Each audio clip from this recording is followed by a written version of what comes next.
Claims of a contamination cover-up. Decades of building a case against a mining operation. And the two-day decision that brought it all to an end. Thousands, and I mean thousands, nationwide, with this crap in their house that are going to suffer the consequences of this. But the court ruled the company that operated that mine is not responsible. Today in Missoula, W.R. Grace and 3 of its former executives were acquitted on charges they contaminated the small town of Libby, Montana with asbestos and covered it up. More than 200 people in Libby alone have died from asbestos-related diseases, and 2,000 more are sick.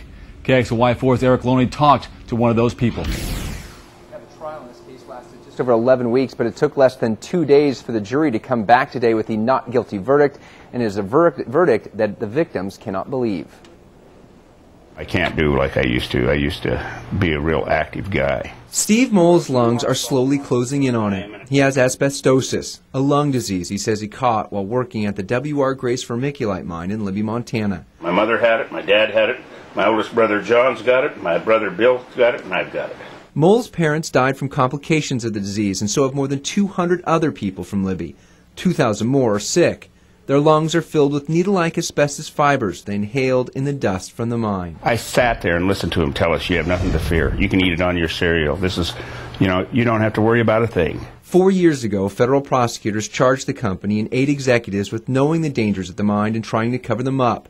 Today, a jury found them all not guilty.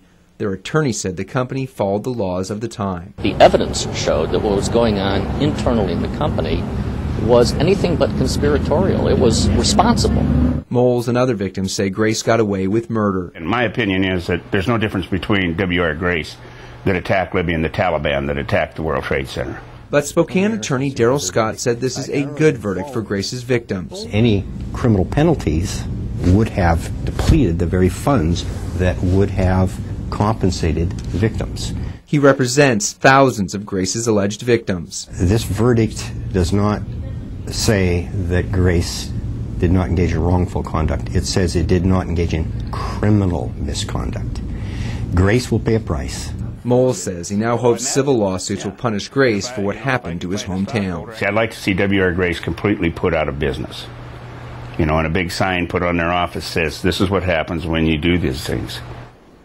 Now, Moles acknowledged that probably won't happen. In fact, stock prices for W.R. Grace jumped 36% today on the verdict's news. Reporting live, Erik Loney, KXLY4 HD News.